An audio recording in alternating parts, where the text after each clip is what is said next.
and become self-sufficient to our own needs. This does not mean selfishness. It does not mean that we are not mindful of the problems of other people. It does not mean that we will not do everything possible to assist others in the solution of their problems. But it means that before we help other people, we must find an answer that will work for ourselves. There is really no use in simply sharing the worries. There is no use in trying to find new worries in everything that happens in life. Now, man has been given a faculty that is probably unique in the world of nature. He has memory, a magnificent equipment that enables him to build his own solutions by remembrances of his own life. History is collective memory, biography is individual memory, and autobiography is the individual remembering the life he himself is living. So from the most fundamental and basic experiences of his life, he has been given the equipment to estimate values, weigh all things, and cling to that which is good. In order to do these things, he must shift his point of security. Everyone wants security. Insecurity is the great measure of our time. It is the problem that we are all concerned with. How can we find security? Well, it's obvious that the various patterns we are now following, these are not bringing security. The individual today is trying to find his securities where it is not, where these securities have no factual existence. One of the most basic problems here is the emphasis upon wealth. Most people are still convinced that if they have enough money, they are safe. Of course, it much depends on what they do with the money. If they take it to Las Vegas, they're not safe. Also, there are many investments which are very tempting and will lead to loss. But essentially, the individual feels that if his income and his economic status is secure, he has nothing to worry about. Facts are against this conclusion, for I've known a great many wealthy persons, and probably most of you have also known many who are more than comfortably fixed, who are worrying worse than anyone else. They're worrying because their wealth has been destroying their children, breaking down their homes, and making themselves sick. So physical securities are not the answer. Physical security is good if it's available. But as a goal, as an answer to the eternal problem, it is a failure. In the first place, there is no way in which everyone can be rich. And as long as there are various levels of finance, there will be conflict.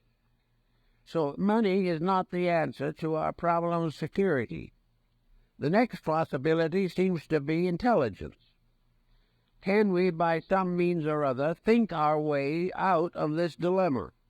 Can the mind solve it? Well, the mind has been producing solutions since the dawn of time. But these solutions are interesting, fascinating, very tempting, and can completely take over the life of a person. But these solutions are not solutions. All the mentality that we've had in the world up to the present time has been unable to cope with war, with crime, or with poverty.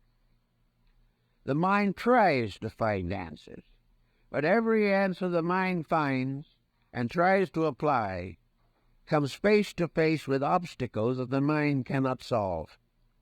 The truth of the matter is that the mind is an interesting, fascinating bit of equipment, but it cannot correct the present existing circumstances. Now, the mind has given us a wide area of sciences and philosophies with which to cope with life. The mind has made possible science, but science is not solving anything. Science gives us a cure for some minor ailment, perhaps, or even a major ailment, but in so doing hands to the world mechanisms which could destroy the entire human race. Science has a very great weakness, and that weakness is the failure of humanitarianism in the scientific program. Science is concerned with knowledge. It is using the mind to advance its own purposes. But when it comes to taking care of the widow and the fatherless, science is not a great success. Other fields of learning, the arts, are corrupted. All of the various elements of mental activity show problems. Philosophy in our generation is virtually non-existent. What we call philosophy is a higher intellectual materialism. Our modern philosophies are based not upon ideals, but upon material institutions. We send our young people to the universities, and they have the minds trained. They come back from the university, and within a few years they're in trouble. Even while they're in school, they may be subjected to narcotics, alcoholism, and other corruptions. Therefore, education has not been able to keep its own campus clean. Therefore, there is some question about it being able to solve the problems of mankind. So individuals looking all directions to try to find some answer to this very pressing problem. This mass of problems arising from something that must have a solution in the individual. Man will never be confronted with a problem he cannot solve. But he may be confronted with problems he will not solve because the solutions are inconvenient. Therefore, we can come now to the next issue of the problem. What is there that the individual can cling to in this great stress of modern living? The first natural answer to this is religion. But religion also is at a very serious disadvantage. Religion presents us with abstract virtues. Religion provides us with a concept of an invisible causal universe beyond our perceptions. It also populates this universe with beings invisible to us. And the whole situation sums up in a very simple thought, namely, that religion deals with things we cannot see, and so-called materialism deals with things we can see. It is perfectly possible to see the house we are building.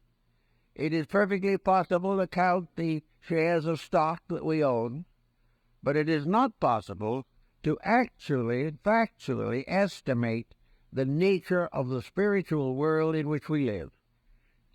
This world is shut from us because we do not possess the extrasensory perceptions necessary to make an invisible spiritual causal life visible and tangible to our common everyday living. This places all the advantage in the hands of the materialist. Whatever he is doing, you can see, he can see. The laboratories produce these experiments. So we have facts gathering all the time, more and more facts, and truth gradually disappearing. This means that there is a conflict between invisible principles and visible policies. And as long as this conflict exists, the individual is inevitably over-influenced by the material policies, because he can see them, because they are working in his life, because they are directly the causes of his worries. They become the great entanglement, whereas the solutions in principles and ideals, this solution remains elusive, intangible, and is greatly overlooked because it does not immediately prove itself to our physical perceptions.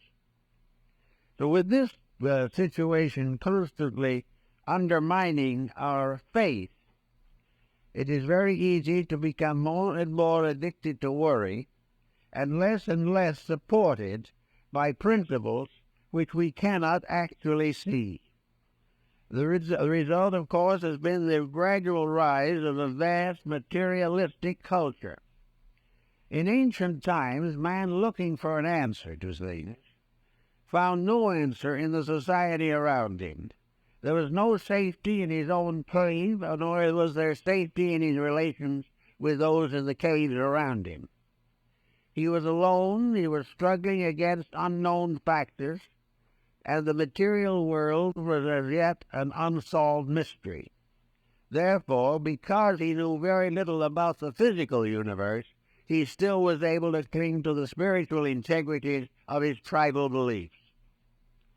As he knew more and more about the material world, he became increasingly involved.